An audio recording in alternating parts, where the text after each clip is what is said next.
페이지를 어디를 표시하면 요약지와 174페이지요.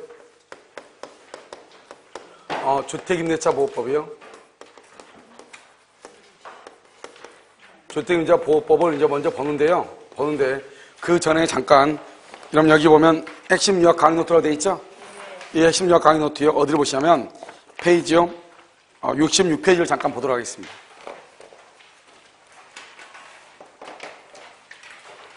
자, 60페이지 봤어요? 60페이지 동의 있는 전세차고 동의 없는 전세차죠? 자, 동의 있는 전세차를 보면 갑하고 을하고가 임대차고요. 을하고 병하고가 전대차예요. 동의가 있고 없고 떠나가지고 무조건 전대차는 무조건 유효예요. 그게 중요해요. 왜냐면 우리가 채권은 특정인과 특정인이죠. 우리는 타인 소유물에 대해서도 계약을 체결할 수 있죠. 유효한데 대항할 수 있느냐 없느냐의 문제는 나중에 문제이고, 일단 뭐 한다? 전대차는 무조건 뭐가 된다? 유효가 되는 것이에요. 알겠죠? 그럼 그 예를 보면 66페이지. 우리가 이제 동의 있는 것은 뭐가 중요하냐? 임대인하고 전차인, 갑하고 병 사이가 중요하고, 그 다음에 여기 요약노트 66페이지 보고 계셔요? 66페이지. 죄송한데 같이 영기 씨하고 같이 이렇게 앉으면 안 되는 옆으로? 같이 처음 오시니까 어디 못 찾으시니까 아니 옆에 같이 앉으시면 안 돼요? 괜찮아요? 괜찮으세요? 예. 자, 그 다음 보셔요. 그 다음에요, 동의 있는 것과 동의 없는 거 이렇게 돼 있잖아요. 동의 있는 거, 동의 없는 거 보면, 동의 있는 것은 임대인하고 전차인이 중요하고요. 동의가 없는 경우는요, 임대인과 임차인이 중요해요. 알겠죠? 그럼 이제 동의 있는 거 먼저 보세요. 먼저 동의를 했다고, 즉 갑하고 을하고 임대차가 있는데요. 임차인이 전차인한테 전대차인과에 대해서 갑이 동의를 했다 이 말이죠. 동의라면 어떻게 되냐? 이 을하고 병하고 전대차는 일단 무조건 유효하고요. 유효. 그 다음에 이 전차인은 임대인한테 대항할 수 있다는 말은 내가 전차인으로서 당신 집에 들어가서 잠을 잘 수 있다, 이렇게 주장할 수 있다 이 말이죠. 그럼 어떡하냐? 그러면 임대인하고 전차인 간에 어떤 관계가 있느냐? 첫 번째, 임대차 계약은 아니에요. 임대차 관계는 없어요. 그런데요, 임차인은요, 전차인은 병은 갑에게요, 권리는 없고 뭐만 있다? 의무만 있어요. 의무만 있다고 하는 것은 차임을 지급할 의무가 있다 이 말이죠. 권리가 없다는 것은 만약에 건물이 비가 샌다, 수선해달라고 청구 못한다 이 말이죠. 그럼 누구한테 해야 되냐? 병은 을한테 수선해달라고 해요. 임차인한테. 임차인 다시 임대인한테 수선해달라고 해야 돼. 그러니까요, 병이 직접 임대인한테 수선을 청구할 수는 없다 이 말이죠. 그런데 차임을 지급할 의무가 있다는 말이 무슨 말이냐? 임대차에서 임차인이 임대인한테 차임을 지급해야 되는데 임차인이 차임을 지급하지 않는다 이 말이죠. 그럼 어떤 임대인은요, 전차인한테 임대차, 전차인한테요, 임대인한테 차임을 지급할 때, 임차인한테 차임을 지급할 때 임차인에게 차임을 지급하지 말고 누구한테 지급해라? 갑, 나한테 지급해라 이런 말이죠. 그렇게 하면 어떻게 한다? 병 전차인은요, 차임 지급 시기에 임차인한테 차임을 지급하는 것이 아니고 임대인한테 차임을 지급하면 된다 이 말이죠. 그러니까 전차인은 차임을 지급할 의무는 있지만 수선 청구 등을 할 권리는 없다 이 말이고요. 만약에 이렇게 동의가 있잖아요. 동의가 있는 전차인은 어떻게 하느냐? 만약에 임대차가 끝나고 전대차가 끝나잖아요. 그러면 전차인은 임대인한테요, 임대를 해달라고, 나한테 다시 임대 좀 해주세요, 이렇게 청구할 수 있어요. 그리고 부속물 매수하고 지상물 매수를 할 수 있다, 청구할 수 있다 이 말이죠. 동의가 있을 때는. 만약에 동의가 없다, 동의가 없을 때는 부속물 매수하고 지상물 매수를 청구를 못해. 왜? 임대인에게 뭐 하지 못하니까? 대항하지 못하니까 이런 말이죠. 그런데 그러면 전차인은 어떤 사람이냐? 전차인은요, 이것은 임차인하고 관계해서 이행 대행자로 돼. 이행 대행자. 그래서 만약에 전차인의 잘못으로 건물이 멸실이 되죠. 멸실. 그럼 어떻게 돼요? 임차인 을은 무조건 책임을 지는 것이 아니에요. 어느 경우에 책임을 진다? 선임하고 감독을 잘못했을 때, 즉 관리 감독을 잘못했을 때만 책임을 지는 거예요. 알겠죠? 무조건 책임지는 거지. 그러니까 만약에 임차인이 관리 감독을 잘했다, 그러면 전차인의 잘못에 대해서 임차인은 임대인 갑에게 책임을 진다 안 진다? 안 진다 이 말이고요. 오른쪽에 별이 두 개 되어 있죠? 이게 뭐냐? 임대차고요, 갑하고 을하고, 전대차요, 을하고 병이 동시에 종료가 돼. 그럼 원칙은 어떻게 하죠? 전차인은 임차인한테 반환하고 임차인은 임대인한테 반환해야죠. 얼마나 시간이 많이 걸려요? 바로 그냥 전차인이 누구한테 주면 돼요? 임대인에게 주면 된다 이 말이죠. 알겠죠? 바로 임대인에게 인도해도 을에 대한 인도 의무는 면하게 된다. 그 다음에 이렇게요. 갑이 을이요. 병에게 전대차를 주는 것을 갑이 동의했어. 갑이 동의. 그래서 임대인이 전대차에 대해서 동의를 했어. 동의를 한 후 임대인과 임차인 간의 합의로 전대차가 뭐가 된다? 종료가 돼도 전차인에게 뭐 할 수 없다? 대항할 수 있다? 없다? 없다. 대항할 수 없다. 왜냐? 동의를 해줬잖아요. 동의하고 난 다음에 임대인과 임차인 간의 합의로 임대차를 끝내버려.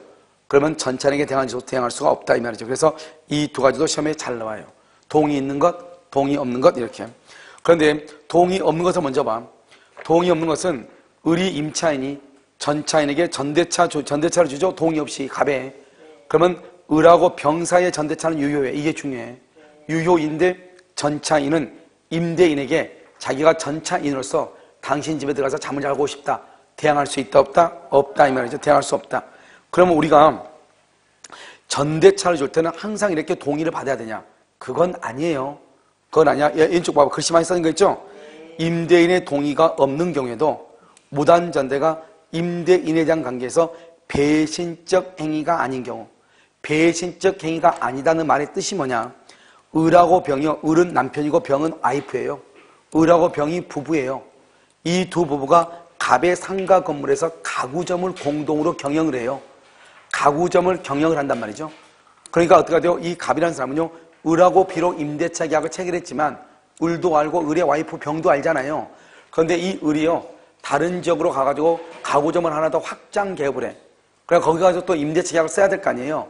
그러니까 이 을이라는 사람이 갑한테 묻지도 않고 자기 와이프한테 전대차 계약서를 써준 거예요. 그렇다 하더라도 갑의 입장에서는 을이 임차인이든 병이 임차인이든 큰 문제가 있어 없어? 없잖아요.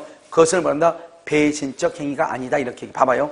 만약에요, 내가 이 갑이라고 하는 사람이요, 갑이라는 사람이 을이라는 사람한테 임대차를 줬단 말이죠. 근데 계약서는 을이 임대차 계약 썼는데 들어와서 잠은 사는 사람은요, 완전히 생 여우가 들어와서 잠을 잔단 말이죠. 그럴 수 있잖아요. 그럼 어떻게 돼요? 이 남편이요, 어느 날 세수도 안 한 남편이 어느 날 면도 하고 몸치장에 아주 관심을 갖는다 이 말이죠. 누구 때문에요? 1층의 여우 때문에요. 알겠죠? 그럼 어떻게 돼? 그러면 이런 일이 발생할 걸 대비해서 임대인은요, 그럼 갑의 와이프는요, 임대차 계약 체결할 때 된다 간다 안 된다 간다 안 된다고 했을 거 아니에요? 알겠죠? 목소리 너무 커. 안 된다고 했을 거 아니에요? 무슨 말인지 알겠죠? 당연히 안 된다고 했겠죠. 이게 바로 뭐냐면 신뢰관계라고 하잖아요. 신뢰관계. 우리가 임대차라고 하는 것은 임대인과 임차인 간에 신뢰관계가 있어야 된단 말이죠.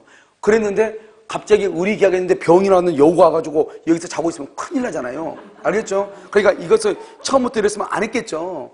이런 신뢰관계 때문에 을이 또 병한테 전대차를 주려고 하면 주인이 와서 또 한번 봐야죠. 여우인지 아닌지. 알겠죠? 그렇잖아요? 근데 와서 봤더니 더 참한 사람이 왔어? 그러면 돌아가면 되죠. 이건 여우의 언니야. 그러면 큰일 나잖아, 이건요. 그럼 또 안 해주면 되죠. 그러니까 이거 동의가 그래서 중요한 거예요, 이게요. 그런데 을하고 병은 두 사람이 다 부부잖아요, 부부. 그러니까 이 부부를 갑은 이미 알고 있어, 모르고 있어?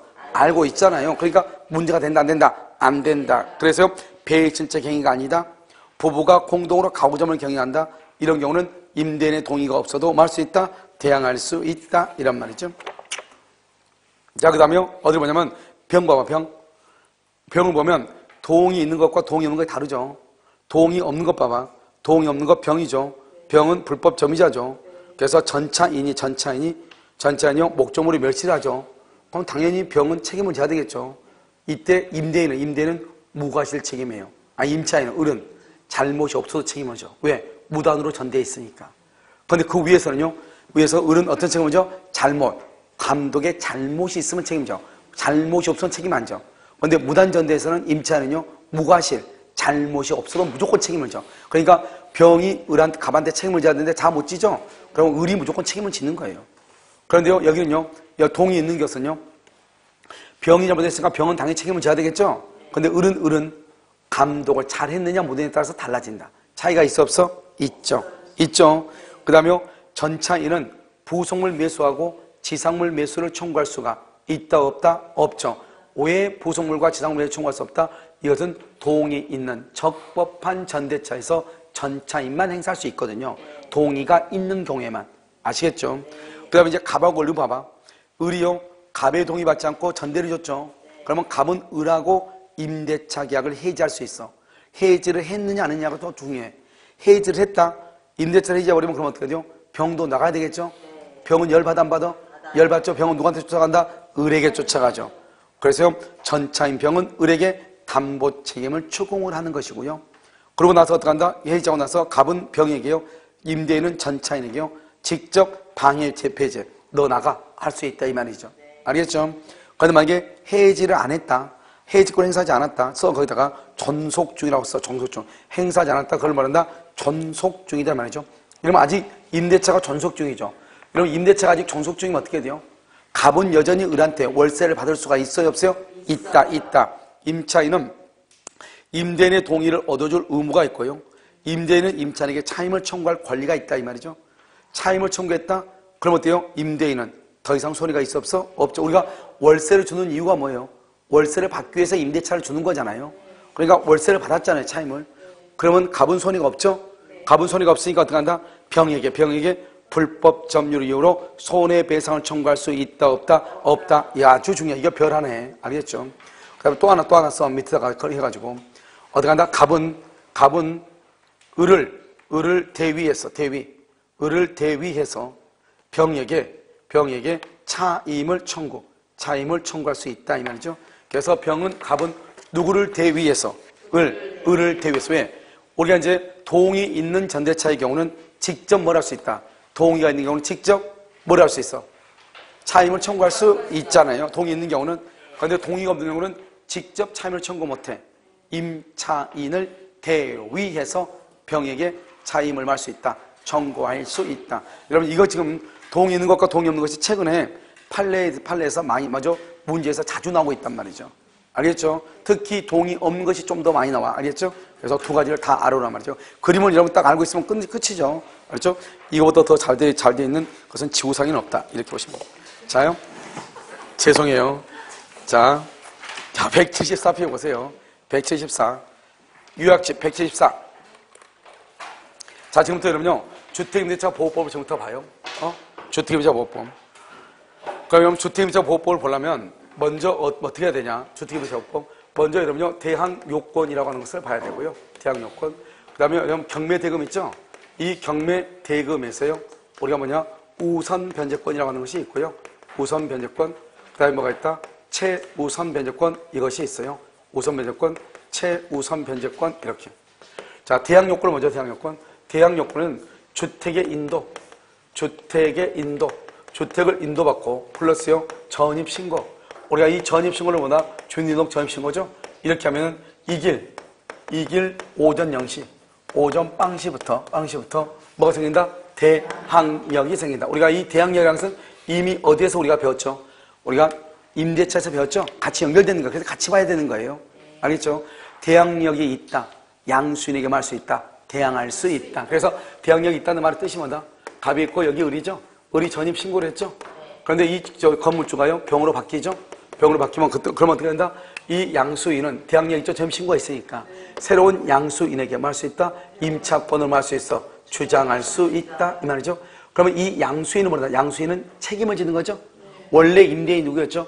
갑이었는데 이전에 임대인이 누구로 바뀌었다? 병으로 바뀌었죠? 그래서 양수인은 이걸 뭐란다? 양수인은 임대인의 지위를 뭐한다? 승계한다. 이렇게 얘기해. 그러니까 이 자리에 누가 들어간다? 병이 들어간다. 이런 말이죠. 대항력이 있을 때. 만약에 전입신고가 없다. 대항력이 없다.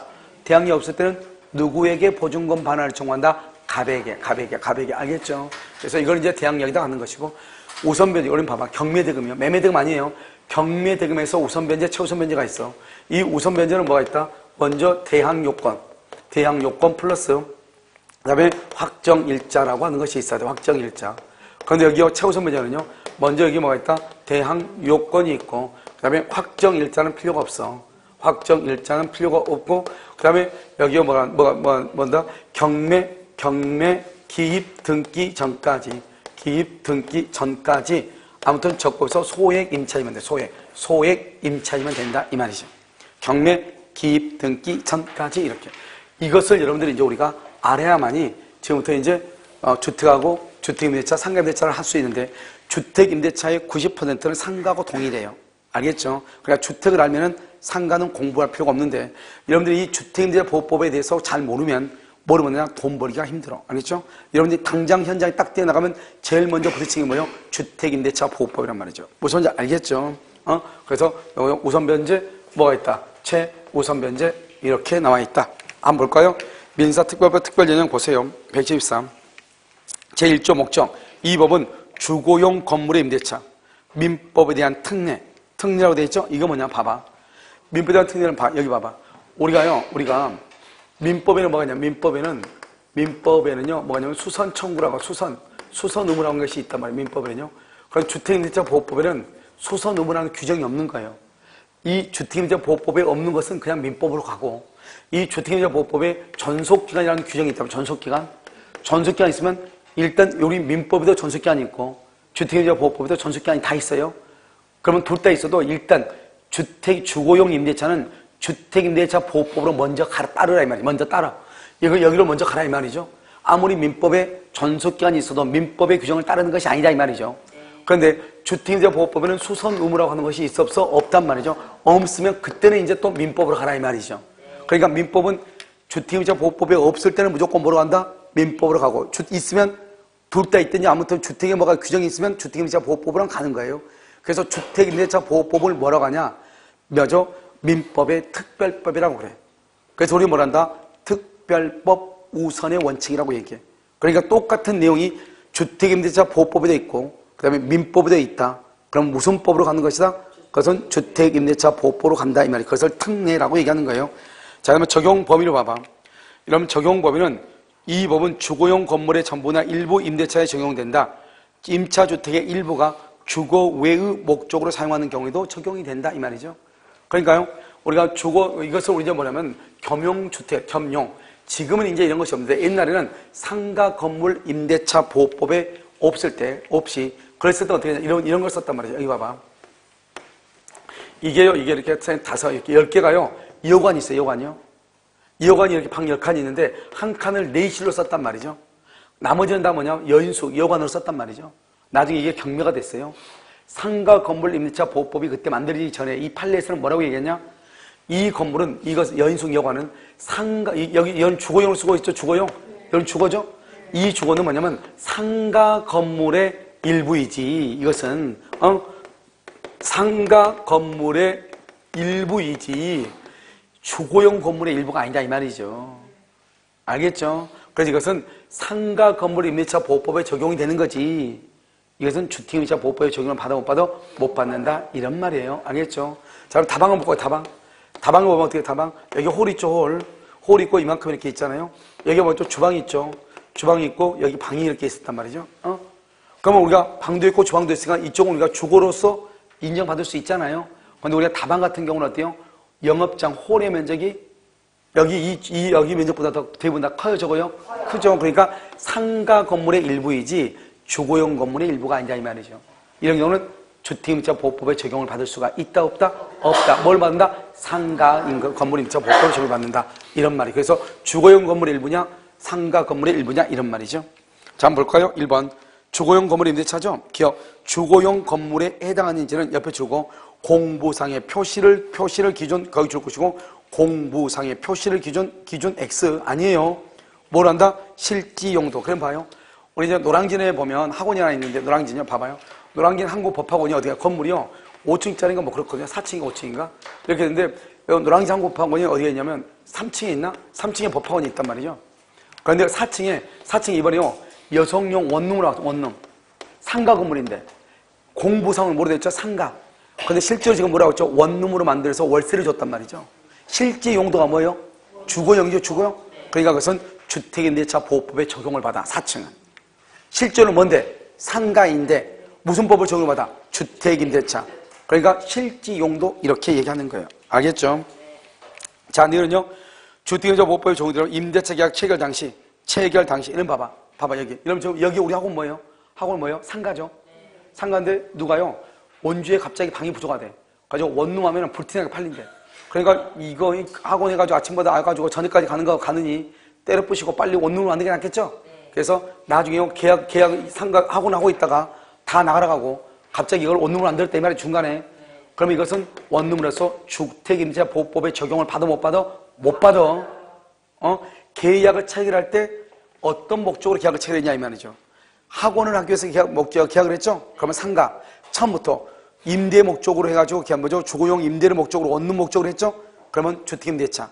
그러니까 어떻게 해야 돼요? 계약을 먼저 중간에 중도 합의를 해체하고 다시 계약서를 써야 되겠죠. 무슨 말인지 알겠죠? 그러면은 주택임대차 보호법에 적용을 받지만 그렇지 않고 처음에는 상가로서 계약을 했는데 중간에 자기 멋대로 용도로 변경했어. 그러면 주택임대차 보호법에 적용을 받아 못 받아? 못 받는다 이런 말이죠. 알겠죠?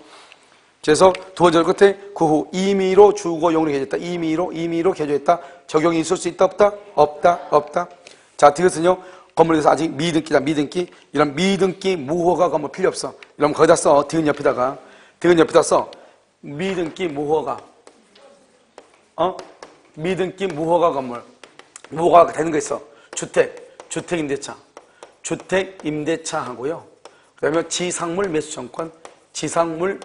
이때 지상물 매수 청구권에서 지상물이라는 것은 미등기 무허가도 다 된다 이 말이죠. 그러면 법정지상권. 이 세 가지에서 문제가 돼. 미등기 무허가 건물이. 알겠죠? 그래서 미등기 무허가 건물이 문제가 되는 것 이렇게. 됐죠?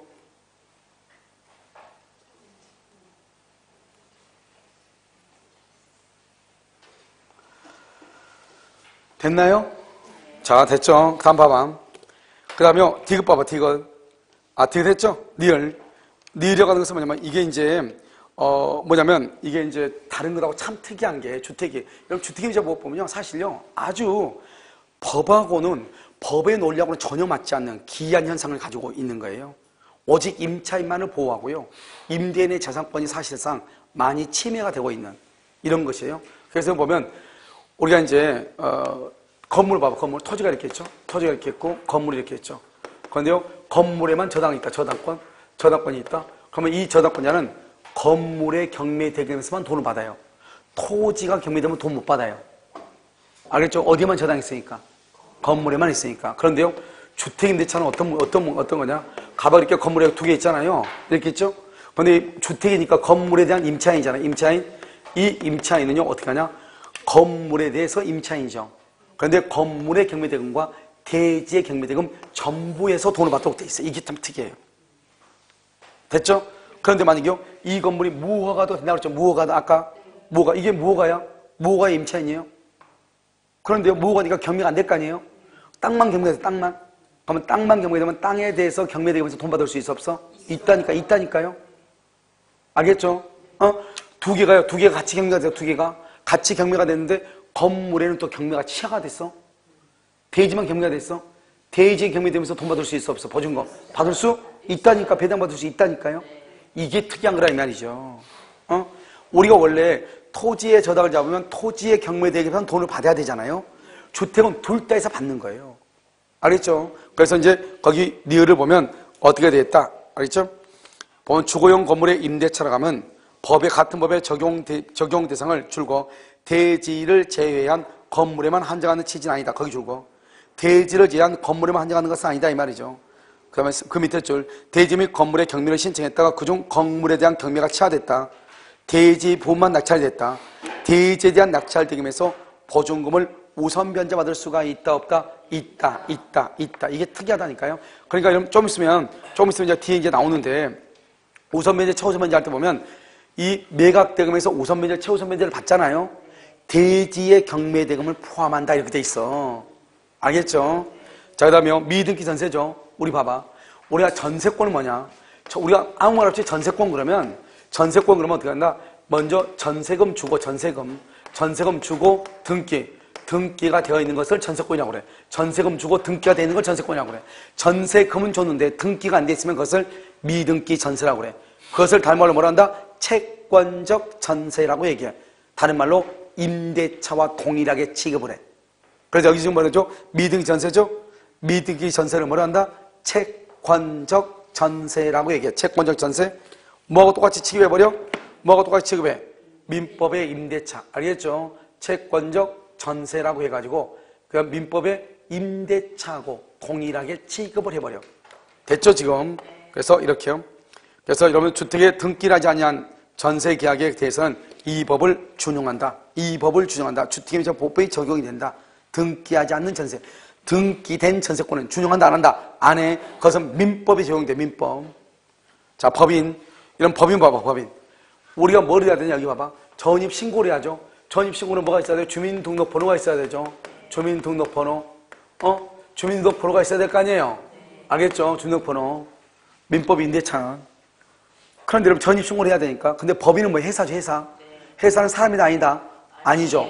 주민등록번호가 있어, 없어? 없죠. 그러니까 전입신고를 못하죠. 그러니까 원칙적으로 법인은 안 되는 거예요. 우리 법인은 상가는 적용이 돼, 상가. 사업자 등록을 하니까.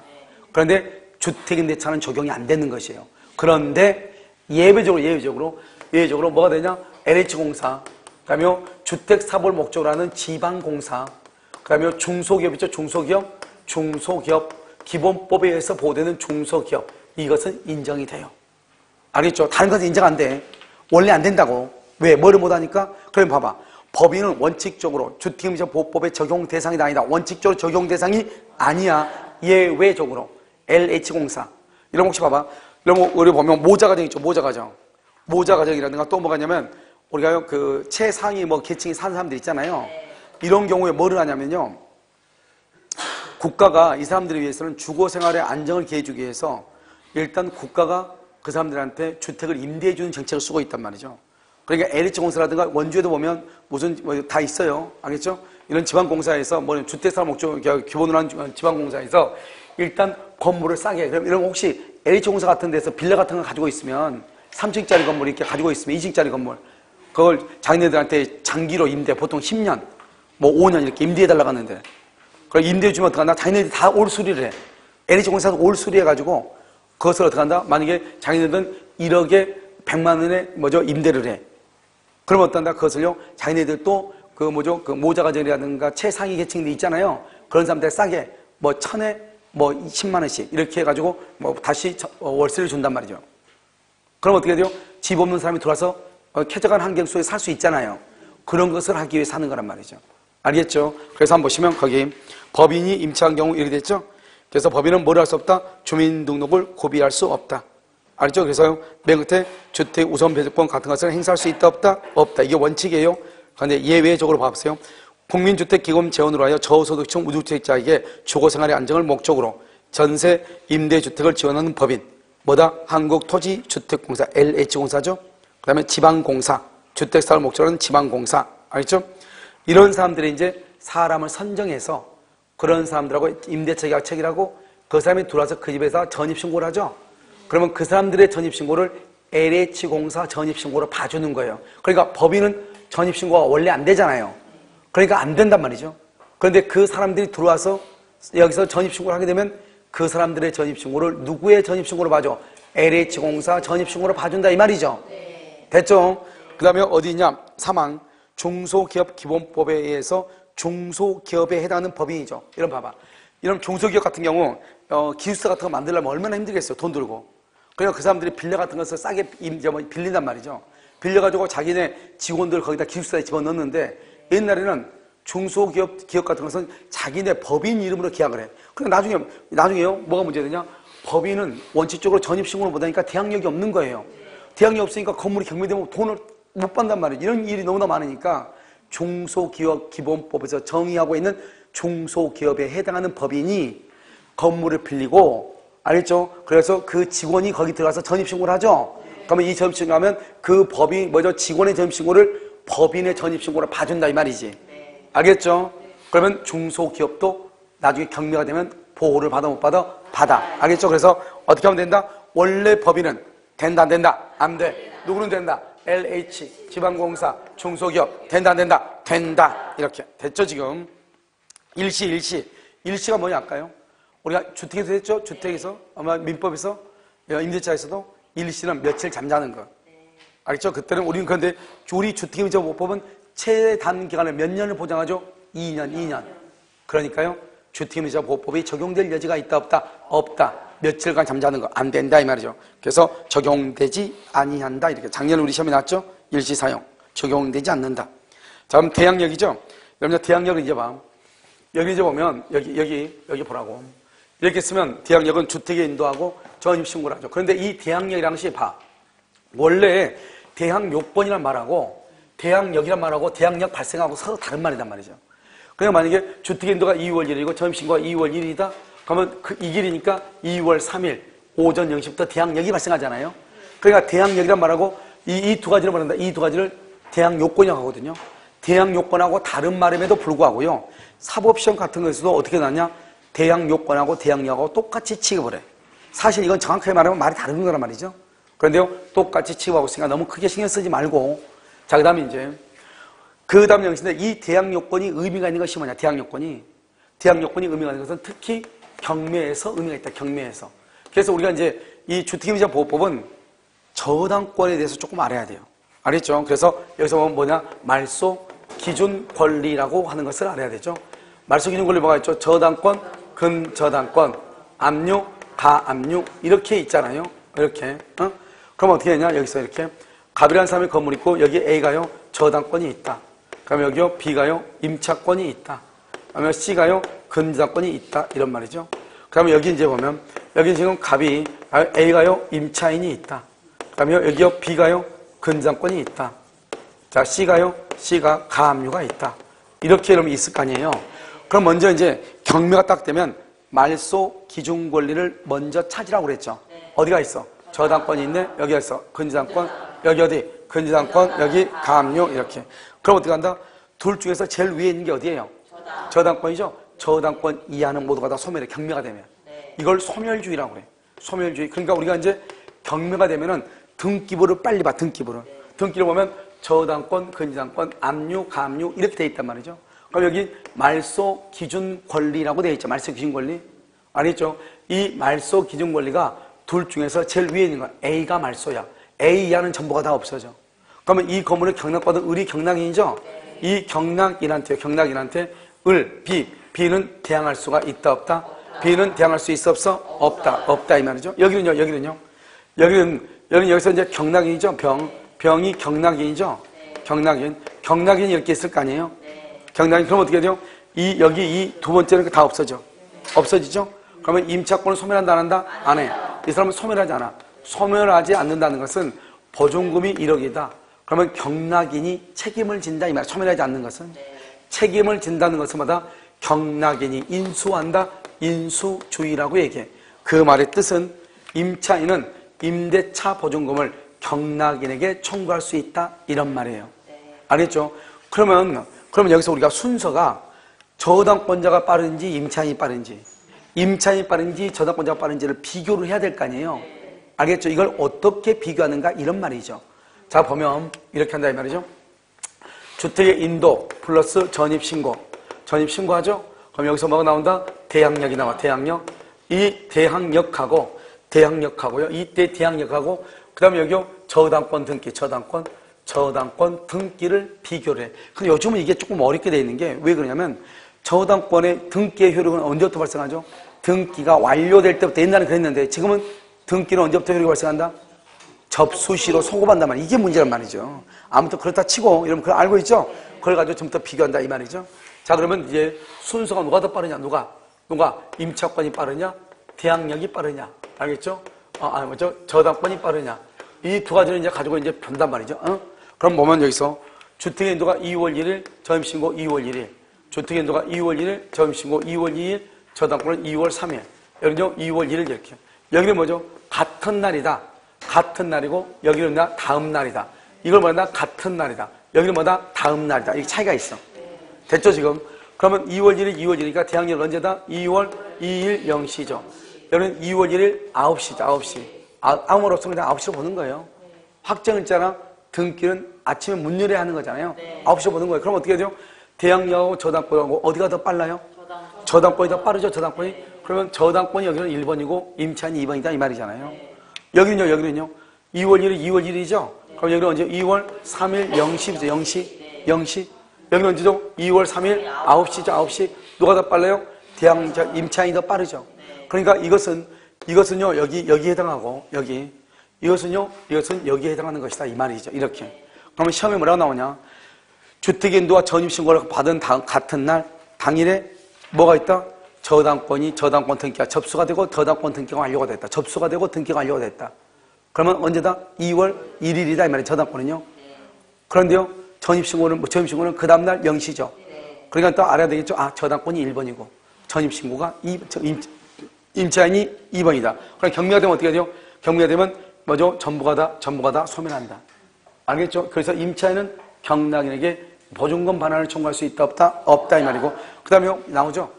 주택인도와 전입신고를 받은 다음날, 저당권 등기가 접수가 되고 등기가 됐다. 그렇게 나오겠죠? 그럼 어떻게 돼요? 그러면요, 누가 더 빨라요? 임차인이 빠르죠. 다음날 그러면 무조건 임차인이 빨라. 임차인은 다음날 몇 시니까? 0시. 접수는 몇 시니까? 9시. 이해됐죠, 지금? 그렇게 보는 것이다. 이런 말이죠. 됐죠? 이걸 이제 가지고 우리가 대항력이라는 게 이것뿐만 아니고 다른 것하고 또 연결되는데 이걸 가지고 봐야지 무슨 말인지 안다, 이 말이죠. 아시겠죠? 자, 보면 대항력. 제3조라고 되어 있어요. 제3조 대항력 요건이죠. 임대차는 등기가 없는 경우에도. 그렇죠? 등기 동그라미 해봐. 등기가 있으면 어떡하? 등기가 있으면 써. 등기 동그라미하고 대항력, 그 다음에 우선 변제, 최우선 변제. 우선 변제, 최우선 변제권이 있어. 등기가 있으면. 우리가 임차권에 등기가 있죠? 그럼 우선 변제, 최우선 변제가 다 인정되는 거예요. 대항력도 인정되는 거예요. 그런데 등기가 없으면 어떡하래? 등기가 없으면 어쩔 수 없이. 뭐라면 주택의 인도와 전입 신고를 하면 그 다음날부터 제3자에 대한 효력을 뭐란다? 대항력이 생긴다, 이 말이죠. 알겠죠? 그러니까 등기가 있으면 전입신고할 필요가 있어, 없어? 없다, 이 말이죠. 등기가 없을 때 뭘 한다? 전입신고를 한다, 이 말이죠. 1번 주택의 인도죠. 주택임차인이 임대인의 승낙을 받아. 누구의 승낙? 임대인의 승낙을 받아 주택을 전대하고 전차인이 주택을 인도받아 자신의 주민등록도 마치죠. 그럼 그때부터 누구한테? 임차인은 뭐를 취득한다? 대항력을 취득한다. 이걸 여러분 뭐라 하냐? 이것을 간접 점유라고 얘기하는데요. 자, 여기 한번 봐봐. 여기 이렇게 이제 갑의 건물이 있단 말이죠. 갑의 건물에 1층이에요. 을이 이렇게 1월 1일부터 10월 1일까지요. 보증금 1억 원에 월세 100만 원 살고 있어. 이걸 임차인이죠. 그런데요, 을이요, 이것을 병한테요, 전대차를 줘. 병한테 전대차요, 전차인이죠. 임대인의 돈을 받아서 전대차를 줬어요. 그래가지고 여기 언제요? 5월 1일 날이요. 5월 1일. 이 사람이 여기 들어와서 전입신고를 해요. 전입신고. 5월 1일 날 전입신고를 했어요. 전입신고 이렇게. 그럼 이 사람은 그럼 어떡하죠? 5월 1일 날 무슨 신고를 해야 돼요? 전출신고를 하죠. 전출신고. 자, 그럼 봐 이제. 이 임차인이 1월 1일 날 전입신고를 하죠. 그러면 언제부터? 1월 2일부터 뭐가 생겨? 대항력이 생기죠. 1월 2일부터. 그런데 이 사람이 5월 1일 전출신고하죠? 그럼 대항력 없어지는 거예요. 없어져. 임차인 대항력이 없어. 그러면 이 전차인이 들어와서 여기서 5월 1일 날 전입신고했죠? 그러면 언제부터 대항력이 생긴다? 5월 2일 0시부터 대항력이 생기죠. 이 대항력이 누구한테 생기는가? 누구한테? 을한테 생기냐? 병한테 생기냐? 이게 문제라고, 이게. 누구한테 생긴다? 여러분 봐봐. 이 병은 을한테요? 을한테 보증금 1억 원에 월세 100만 원 주고 살 거 아니에요? 그러겠죠? 이 사람은 이 사람한테 지금 줬는데 아직 보증금 받았어, 못 받았어? 못 받았으니까 갑의 건물이 경매가 되면 갑의 건물에서 돈을 받을 수 있는 사람은 을이다, 병이다? 을이 받아야지. 병은 을한테 돈 줬다니까. 을은 갑한테 주고. 그러니까 갑의 건물이 경매되면 갑의 건물에서 경매대금을 받을 사람은 을이죠, 을. 그런데 을이 지금 전출신고했잖아요. 전출신고하면 뭐야? 경매대금에서 우선면제, 최우선면제 받으려면 전출신고를 해야 돼, 전입신고를 해야 돼? 전입신고를 해야 되는데 이 사람은 지금 무슨 신고했어? 전출신고를 했으니까 이 사람은 돈 받을 수 있다, 없다? 없죠. 이런 문제가 발생하죠. 그러니까 어떻게 한다? 전차인이 여기에 들어와서 전입신고하면 전차인은 전입신고도 아무 필요가 없어. 왜? 이 사람은 이 갑한테 돈을 준 적이 없으니까. 갑의 건물이 경매돼도 돈 못 받아. 그럼 어떻게 해야 돼? 이 갑의 건물이 경매되면 을이 돈을 받아서 병한테 줘야 되는 거잖아요. 그러니까 돈을 받아야 될 사람은 을이기 때문에 병이 전차인이 들어와서 전입신고하면 이 전입신고를 전차인의 전입신고를 봐주는 것이 아니고 누구의 전입신고를 봐줘? 임차인의 전입신고를 봐준다, 이 말이죠. 그러니까 대항력이 누구한테 발생한다? 을에게. 이 사람은 뭐란다? 직접 점유자. 이 사람은 뭐란다? 간접 점유자라고 그래. 그래서 간접 점유자한테 대항력이 발생하는 것이다 이 말이죠. 무슨 말인지 알겠죠? 누구한테 생긴다? 간접 점유자에게 생긴다 이 말이죠. 다시 1번 봐봐. 전차인이 주택을 인도받아 자신의 주민등록을 마치면 그때부터 임차인보다 간접이죠. 임차인에게 뭐가 생긴다? 대항력이 취득한다. 두 번째는 가족의 주민등록을 다 포함한다. 그렇게 돼 있죠? 그래서 대항력 취득의 요건인 주민등록은 본인뿐만 아니라 배우자, 자녀의 주민등록도 포함해서 전입신고를 인정한다. 그러니까 봐봐요. 내가 만약에 남편이 그 집에 아빠가요 임대차 계약서를 체결했는데 아빠는 지금요 제주도에서 산단 말이죠. 그럼 그 집 자녀가 그 집에 들어와서 전입신고하죠. 자녀의 전입신고를 전입신고로 봐준다 이 말이죠. 이런 봐봐. 이건 안 돼. 봐봐. 임차인이 인도를 받고 임차인이 점유하고 있으면서 전차인이 전입신고를 했죠. 그러면 돼? 안 돼? 안 돼. 인도와 플러스 전입신고예요. 인도와 전입신고를 다 누가 해야 돼? 전차인이 해. 그러면 누구한테 발생한다? 임차인에게 임차인. 직접 간접 점유자. 알겠죠? 자, 그럼 3번. 예공인이죠? 예국 국적 동포죠?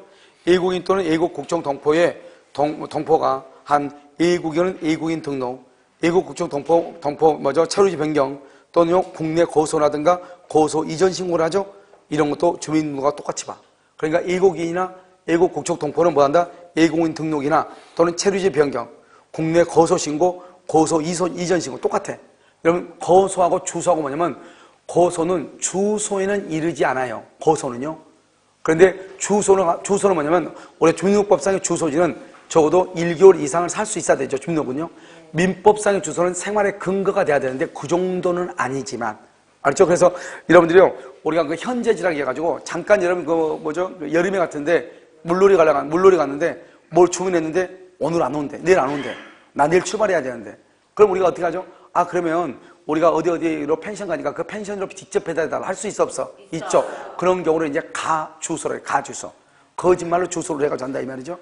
그런데 우리가 이제 주소라고 하는 것은 뭐냐? 생활의 근거가 돼야 돼요. 그러니까 어느 정도 활동을 할 수 있어야 되죠. 생활을 해야 되죠.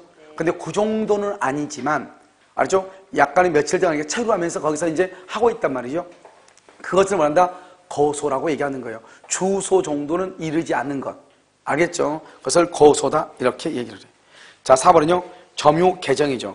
여러분요, 이 점유 계정은 이것도 주택임자가 이게 여러분요 정확하게 암기를 해야 되는데 지금 여기 보면 지금 4번이죠?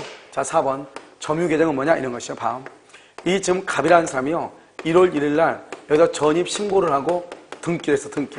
이 사람 누구예요? 이 사람 소유자죠. 그러고 난 다음에 갑이요 을이라는 사람하고 여기요 5월 1일 날 매매래요. 매매. 그럼 이 사람 뭐죠? 매수인이죠. 매수인. 그러고 나서요 이 사람이요 이 집을 또 그대로 빌려줬어. 갑이라는 사람이 임차인으로 빌렸어. 임차인으로. 그럼 여기서 이 두 사람하고 5월 2일 날 임대차 계약을 체결을 해. 그럼 이 사람을 한다? 이 사람을 누가 된다? 임대인이 되고 이 사람은 임차인이 돼. 맨 처음에 갑은 누구였죠? 갑은 소유자였죠. 소유자. 그러니까 이 사람이 지금 봐봐. 계속 갑이 점유하고 있죠? 처음에는 소유자로서 점유했는데 우리 그럼 집 팔고 그 집에 사는 사람이 있어 없어? 여러분 아파트 같은 거 보면 대부분 다 있어요. 집 팔았는데 서울 사람이 샀단 말이죠. 아 그러면 내가 그냥 여기서 그냥 계속 살겠다. 다른 집으로 이사 가려고 했더니 그러면 집 사는 사람도 좋잖아요. 알겠죠? 그러니까 어떻게 한다? 소유자로서 점유했죠. 1월 1일. 그런데 여기 언제 5월 2일 임차인으로서 점유해. 그러니까 점유가 소유자로서 점유해서 임차인으로 점유로 바뀌죠. 이걸 점유 계정이다 이렇게 하고 이러한 점유 계정은 외부에서 딱 외부인이 딱 봤을 때는 거래가 있는 것처럼 보여? 없는 것처럼 보여? 없는 것처럼 보이죠? 이런 경우는 거래가 없는 것처럼 보이죠? 이런 경우는 선의 취득이 안 돼. 그러니까 점유 계정의 경우 거래가 있어야 되는데 거래가 없는 것처럼 보이잖아요. 그래서 점유 계정은 선의 취득이 안 돼. 선의 취득은 거래가 있어야 되니까. 알겠죠? 이러한 점유 계정 봐봐. 그래서 우리는 지금부터 뭐를 나오냐면 공시기능이라는 것이 나와. 공시기능. 공시라고 하는 것이 무엇이냐 이 말이죠. 우리는 등기 같은 거 등기는 모든 사람이 다 열람할 수 있어 없어? 모든 사람이 다 열람하죠. 공시. 등기 모두가 열람하지 않아요? 그럼 등기는 모두가 다 열람해. 누구나 다 볼 수 있어요? 언제든지 만약 이 건물 누구 것인지 번지수 치면 다 나와요? 그런데 임대차는요. 특정인과 특정인, 집주인과 임차인 간의 임대인과 임차인 두 사람 간의 관계죠? 그러니까 누구나 알 수 있는 게 아니라고요. 임대인과 임차인 간의 두 사람 간의 관계라고요. 누구나 알 수 있는 게 아니라고요. 무슨 말인지 알겠죠?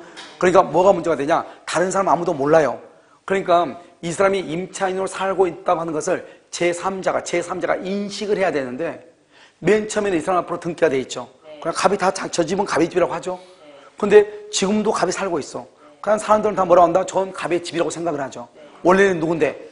임차인인데. 그래서 이런 공시 기능이 제3자가 봤을 때 이 사람은 임차인으로서 보여지는 것이 아니고 소유자로서 보여지죠.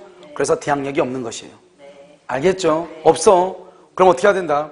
이 사람이요 등기를 을한테 등기를 언제 했냐? 7월 1일 날 등기해서 7월 1일 날 매매는 5월 1일 날 했는데 등기는 7월 1일 날 했다 이 말이죠.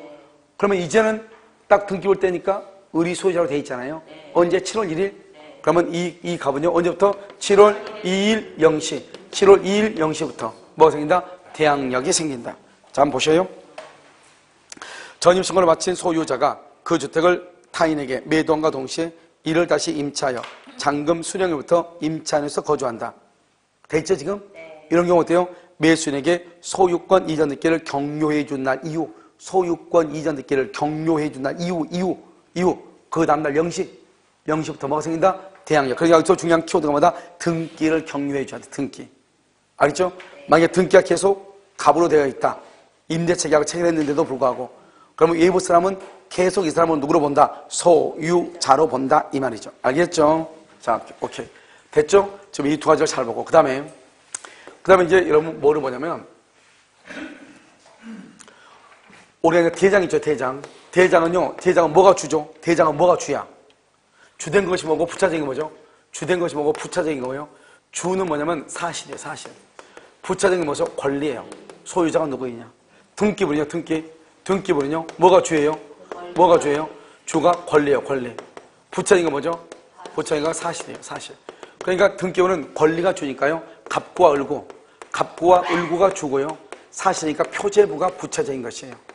알겠죠? 여기 사실은 뭐죠? 사실하고 권리는요. 소유자가 누구냐 이 말이죠. 사실은 뭐죠? 이 건물이 땅이 몇 평이고 몇 층짜리 건물이고 콘크리트로 되어 있고 언제 건축이 시작돼서 언제 건축 공사가 완공되고 뭐죠? 준공허가를 받은 건물인지 위법인지 아닌지 이런 것들을 쫙 기록이 된 거 있잖아요. 그것을 뭐란다? 그것이 주라 이 말이죠. 주. 그래서 사실은 뭐죠? 사실은 여러분요. 번지수라든가 몇 번지인가 알죠? 이런 것들이 다 뭐죠? 몇 호실인가 동호수 몇 동, 그 다음에 호수, 몇 호실인가 이런 것들은 다 사실이죠. 뭐로 봐야 돼? 눈으로 째려봐야지 되는 거잖아요. 사실이죠? 그러면 나머지는 뭐다? 권리잖아요. 그러니까 여러분요, 우리가 보통 거래를 할 때 대장 보고 거래해요? 등기 보고 거래해요? 등기부를 보고 거래하잖아요. 그러니까 등기부에요? 뭐라고 되어 있냐? 또는 대장이요? 실제로 이제 어떤 문제가 발생할 수 있냐? 여러분 옛날에 이번에도 누가 한번 얘기를 했는데 빌라 같은 거 보면 처음에 이러면 건축 허가를 받기 위해서 건축 설계 도면을 제출하잖아요. 건축 설계 도면은 왼쪽이 102로 오른쪽이 102호로 되어 있는데 준공되고 나서 건축물 대장에는 어떻게 되냐 잘못돼가지고 이쪽이 101호고 이쪽이 102로 된 거예요. 그렇게 해서 등기가 된 거예요. 그러니까 어떻게 돼요? 나는 그냥 그렇게 해서 분양받고 정말 살고 있는데요. 나중에 보니까 경매할 때 딱 보니까 전혀 다르게 나올 수 있단 말이죠. 알죠? 건축 허가 도면에요. 이쪽이 101호고 이쪽이 102호란 말이죠. 알겠죠? 그러면요. 나중에 어떻게 되냐? 엉뚱한 사람이 경매를 당하는 경우가 있죠. 그래서 이렇게 해가지고 여러분요. 우리나라에 이렇게 된 것이 몇 개나 된다잖아요. 상당히 많이. 그런데 실제로 우리가요. 일반인이요. 건축 허가 도면, 설계 도면 우리가 볼 수가 있어 없어? 그건 집주인 아니면 못 봐. 구청 가가지고. 이게 이제 한계점인 거예요. 이게. 그럼 어떡하냐? 복불복이지 뭐예요. 그것을. 알겠죠? 이게 문제란 말이지 이게요. 그러니까 실제 도면상의 호수하고 실제 지금 공시되어 있는 것하고 다르단 말이죠 이게. 이랬을 때 어떡하냐? 실제로 간다니까. 왜? 사실이 주니까. 사실은 실제 건축 허가 도면에 어떻게 되냐? 그게 중요한 거란 말이죠. 그런데 우리가 이제 지금 보는 것은 뭐를 보는 것이냐? 여기서 이제 이렇게 돼 있단 말이죠. 이렇게 여기는 A동, 여기는 B동, 여기는요. 그럼 뭐 C동, 여기는요. 이렇게 D동 이렇게 돼 봐. D동. 이렇게 돼 있는데요. A동, B동, C동, D동 그러면 순서를 얘기하잖아요. 그런데 여기요. 가동, 나동 뭐 이렇게 돼 있는 경우도 있죠. 팔로 뭐냐 이렇게 두 개밖에 없어요. 두 개. 두 개밖에 없는데 여기는 가동이고 나동인데 여기는 A동, B동으로 돼 있다 이 말이죠. 판례가 그 정도는 괜찮다고 그랬어. 왜냐? A동, B동이나 가동, 나동이라는 것은 순서를 얘기하는 거니까 설령 원래 등기부에는 가동, 나동으로 돼 있는데 거기 보니까 거기 그 건물에 가서 보니까 A동, B동으로 돼 있더라 이 말이죠. 그렇다 하더라도 이것은 순서를 나타내는 것이기 때문에 큰 문제가 없는데 만약에 빌라가 여러 개 있을 때 그건 달라지죠. A동, B동, C동하고 가동, 나동, 다동은 갖다 틀려줄 수 있죠. 그건 문제가 된다 이 말이죠. 그 다음에 여기는 A동이고요. 여기 봐봐. 이렇게 해가지고 여기가 101호, 여기가 201호, 여기가 301호, 401호 이렇게 돼 있단 말이죠. 여기는요. 여기는 102호, 202호, 302호, 402호 이렇게 돼 있단 말이죠. 알겠죠? 그러면 우리가 이제 여러분요. 지하하고 지층 있죠. 지층하고 1층하고 같아 틀려요. 다르죠. 지층이라는 것은 뭐냐면 지층 보면 건물 딱 보면 건물은 여기서 보면 1층이야. 여기서 보면 1층이에요. 여기서 서가지고 보면 1층이에요. 여기서 보면 어떻게 여기서 보면 땅이 이렇게 땅이 여기까지 이렇게 땅 속에 묻혀 있어. 여기만 겨우 문만 몇 개가 이렇게 쫑빼쪽 나와 있어. 이쪽에서 보면 뭐야? 반지하야. 근데 이쪽에서 보면 뭐예요? 1층이야. 이것을 말한다? 지층이다. 보통 이렇게 얘기하죠. 알겠죠? 땅 위에 이렇게 있어야지 이건 뭐예요? 1층이잖아요. 여기가 뭐죠? 2층이잖아요. 근데 이게 지층 101호인데 원래는 지층 101호인데 지층 101호를 쓴 사람 하나도 없어. 주인들이. 왜요? 지층 그러면 월세 깎아줘야 되니까. 아, 여기서 그냥 들어가니까 뭐 1층이지 이렇게 1층이지. 여기다가 101호라 써놓는다. 101호. 1층 101호. 그러면 나도 여기가 1층 101호로 돼 있으니까 1층인 줄 알고 전입신고를 했다 이 말이죠. 근데 실제로 등기부라든가 건축물 대장이나 뭐라든가 지층 101호로 돼 있다 이 말이죠. 이런 경우는 보호받아 못 받아? 못 받는다 이 말이죠. 못 받아. 우리가 사실의 것은 공부상에 어떻게 기록되는가 중요한데 특히 대장이 우선이야. 대장이. 왜요? 대장하고 등기부 중에서 몇 동 이것은 사실이니까 대장이 더 우선하는 거예요. 그럼 만약에 대장하고 등기부하고 별도로 될 수 있어. 별도로 된 경우가 있을 수도 있죠. 그러면 어디가 더 우선한다? 대장이 더 우선해요. 그런데 판례가 뭐냐? 등기부의 기재 내용을 보고 썼어. 전입신고를. 판례가 그것도 유효하다 이렇게 봤어. 왜요? 우리가 보통 거래할 때 뭐를 보는 거죠? 등기부를 보지 대장까지 보면서 하는 경우는 드물단 말이죠. 무슨 말인지 알겠죠? 물론 요즘은 다 여러분 아파트 같은 거 보면은 거래할 때 중개사무소에서 다 대장까지 다 떼가지고 주기는 줘. 알죠? 한데 사람들이 대장을 보기보다는 다 뭐를 본다? 등기부를 주로 보기 때문에 대장의 기재와 등기부의 기재가 일치하지 않으면 원칙적으로 대장의 기재가 우선하죠. 그런데 판례가요, 실제 기재와 등기부의 기재가 다를 수도 있다 이 말이죠. 그런데 나는 등기부에 나와 있는 대로 기록을 했다 이 말이죠. 그럼 그것도 뭐한다? 판례가 인정을 했다 이 말이죠. 알겠죠? 이게 바로 사실에 관한 것이고 공적 장부에 관한 것이다 이런 말이죠. 한번 볼까요? 대장 봐봐. 대장. 자 보면요. 임차인이 연립주택 1층 101호로 임차하여 현관문에 표시대로 그냥 1층 101호인데 어떻게 했다고? 그냥 101호로 점신고. 그냥 101호하고 1층 101호가 다르죠. 그런데 건축물 대장에는 101호로 돼 있어. 그냥 등기부는 1층 101호로 돼 있어. 근데 뭐하고 지금 동일해? 뭐하고? 대장하고 똑같잖아. 대장하고. 그래 안 그래요? 그러면 그것은 인정하다 이 말이지. 인정한다. 지금 나는 그냥 101호로 했는데 등기부에는 1층 101호로 돼 있어. 대장에는 그냥 101호로 돼 있어. 그러면 대장하고 일치하니까 괜찮다 이 말 아니에요. 알겠죠? 왜? 동호수라든가 이런 것은 누가 더 우선한다? 대장이 우선한다 이 말이죠. 자, 그 다음에 기억 봐봐요. 다가구용 단독이죠. 다가구주택이죠. 주인은 하나인데 3층짜리 건물 있잖아요. 이런 경우는 지번만 알겠죠? 지번만. 다세대는 동호수 지번까지. 다가구는요 지번만. 다세대 아파트는요 동호수 지번. 여기만 봐봐. 이런 말 이게 다가구야. 다가구란 말이에요. 다가구인데요. 내가 101호에서요 401호로 내가요 이사를 갔어. 101호 2월 1일 날 101호 들어왔는데 10월 1일 날 401호가 비니까 4층으로 이사를 갔어. 똑같은 건물에서 다가구에서. 그래가지고 전입신고를요 10월 1일 날 전입신고를 했어. 401호로. 그러면 나는 언제부터 대항력이 있다? 2월 1일. 언제부터? 2월 2일이다 10월 1일이다 2월 1일 날 전입신고를 했어. 다 가구야. 2층에 살다가 4층으로 이사를 갔어. 10월 1일 날. 다시 10월 1일 날 401호로 또 전입신고를 다시 했어. 그러면 대항력은 언제부터 발생한다? 응? 2월 2일부터다. 2월 2일. 왜? 다 가구는 지번만 같으면 동호수는 필요 없다. 지번만. 동호수가 필요가 없다. 다세대는 언제? 10월 2일. 다 가구는 이제 2월 2일. 알겠죠? 차이가 있는 것이다. 자, 그 다음에 전입신고가 잘못된 것이죠? 전입신고가 잘못된 거 봐봐. 전입신고가 잘못됐다고 하는 말의 뜻은 뭐냐면 이런 것이죠. 우리가 이제 이런 건물 있죠? 갑의 건물. 갑의 건물이요. 여기 을 있죠? 을이요. 여기서 2월 1일 전입신고를 했어. 전입신고를 그거 살고 있는데 이렇게요. 딱 이렇게요. 근데 갑자기 여기 5월 1일이요. 5월 1일 직권말소가 된 거예요. 아, 직권말소가 됐어, 갑자기요.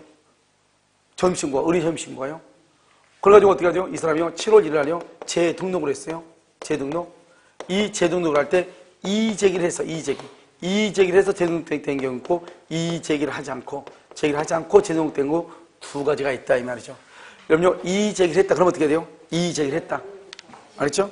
그럼 이의제기를 했다. 그럼 무슨 말이에요? 7월 1일 날 재등록이 이의제기를 했다. 그러면 직권말소가 잘 됐다는 거야? 잘 못됐다는 거야? 잘 못됐다는 거죠. 그러니까요, 처음에 전입신고가 그대로 유지되는 거예요. 알겠죠? 그런데 이의제기 없이 재등록을 했다. 언제? 7월 1일 날. 그러면 지금 재등록, 먼저 직권말소를 인정한다, 안 한다? 한다. 그러니까 언제부터 이것은 7월 2일 0시부터. 그런데 여기 중간에 여기 6월 1일 날 근저당권이 있었다, 이 말이야. 근저당권 있다? 그럼 어떻게 문제 발생하냐? 이의제기를 했다? 그럼 누가 빨라? 임차인이 빨라. 그런데 이의제기를 하지 않았다? 그럼 누가 빨라? 근저당권이 빠르다. 이런 말이죠. 됐죠, 지금? 자, 그 다음에 직권말소했단 말은 대항력이 있다, 없다? 대항력이 없다. 이 말. 직권말소도 했으니까. 자, 그럼 봐, 이제. 자, 아직 그건 아니네. 자, 기억, 설사, 담당 공무원의 차고. 여러분요, 지금부터 봐. 이거 이제 하나 있고, 또 하나 봐.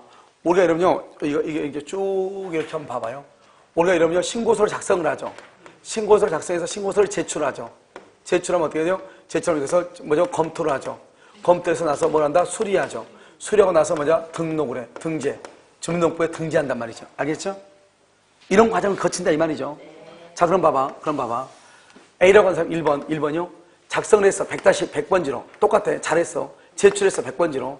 그럼 검토했어. 100번지로. 수리가 됐어. 100번지로. 그런데 등록을 할 때 100-1번지로 등록이 됐어. 이렇게 공무원이 차고, 공무원이 잘못해가지고. 알았죠? 전입신고 효력이 있어, 없어? 전입신고 효력이 있다, 없다? 이게 중요해. 있어, 없어? 그냥 질러. 여러분 그냥 질러줘. 있어, 없어? 있다면 있다. 왜? 우리가 주민등록 전입신고라고 하는 것은 뭐냐? 이게 여기서 나와. 전입신고는 이 작성해서 제출한 것을 전입신고라고 하는 것이 아니고, 전입신고는 수리할 때를 전입신고라고 하는 것이다. 수리가 똑바로 됐죠? 수리가. 그러면 설령 공무원의 잘못으로. 잘못했죠? 그래도 전입신고 효력이 있다.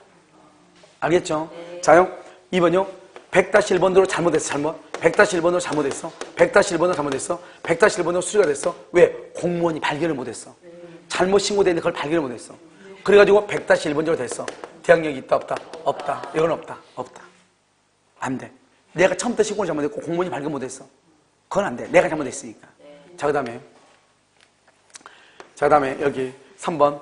100번지로 신고해서 잘했어. 100번지로 제출했어. 100번지로 검토하다가 공무원이 뭐라냐? 100번지 아닌데요? 100-1번인데요? 그래, 100-1번인데요? 그러니까 100-1번이니까 다시 100-1번지로 다시 작성했어. 공무원이 다시 하러 가니까. 공무원이, 나는 잘했는데. 공무원이 잘 몰라가지고. 100-1번지로 검토되고 검토하고 수리가 돼가지고 100-1번지로 됐는 거야, 100-1번지로. 이런 경우는 돼, 안 돼? 안 돼요. 이런 경우는 안 된다, 안 된다. 왜 안 된다? 수리하기 전. 수리를 신고라고 그래. 수리하기 전에는 전입신고가 아니에요. 알겠죠? 공무원이 검토 단계에서 잘못 정보를 줬죠? 잘못된 정보를 기재했죠? 그리고 다시 그 사람이 또 자기가 작성한 그대로 다시 수리가 돼가지고 신고가 됐죠? 그러니까 그 사람이 잘못으로 보는 것이. 무슨 말인지 알겠죠? 그래서 이것을 이제 잘 봐야 된다. 자, 그럼 봐봐요. 자, 설사 담당 공무원의 착오로 집원이 다소 틀리게 기재됐다. 주민등록이 대항력에 소장을 끼칠 수는 없다. 대장도 아니고 소장, 알겠죠? 그래서 대항력에 영향을 미친다, 미치지 않는다? 미치지 아니한다 이런 말이죠. 2번 주민등록 신고는 뭐냐? 신고는 행정청에 도달하면 신고가 아니다. 접수가 될 때 신고가 아니다. 행정청이 수리한테 신고 여력이 발생한다. 수리. 따라서 디귿 행정청이 하기 전에 수리하기 전에 신고서의 내용을 수리하기 전에 그러면 전입신고가 아니죠. 신고서의 내용을 수정했어. 수정된 전입신고가 수리됐어. 수정된 것에 따라서 전입신고가 이루어져. 그런데 니을 나는 정확하게 신고했는데 공무원이 착오로 수정을 요구했어. 잘못된 것으로 다시 또 작성됐어. 그래가지고 수리가 돼가지고 신고가 됐어. 등재가 됐어. 대항력이 있다 없다? 없다. 공시 방법으로서 유효하지 않고 이렇게 됐죠 지금? 그럼 여러분요, 내가 번지수가 맞다. 그러면 가서 어떻게 해야 돼? 우겨야 되겠죠. 알겠죠? 자, 그 다음에 오른쪽 봐봐. 오른쪽. 죄송한데 4번 봐봐. 4번 맨 밑에 4번 오른쪽에 밀서 지금 해가지고 4번 맨 밑에 봤어요? 직권말소? 여기 직권말소 됐죠? 직권말소가 된다. 대항력은 상실한다. 니은 이의 절차에서 회복이 된다. 그러면 소급해서 대항력이 뭐가 된다? 유지된다. 디귿 이의 절차에 의하지 않고 회복된다. 이의 절차에 의하지 않고. 그럼 어떻게 돼요? 재등록이 이루어지기 전에 새로운 이해관계를 맺은 선의 제3자에 대해서 대항력 유지를 주장할 수 있다 없다? 없다 이렇게. 무슨 말인지 알겠죠? 그래서 이거 두 개 했죠? 그럼 여러분요 잠깐 쉬었다가요 8번부터 보도록 그렇게 하겠습니다. 알겠죠?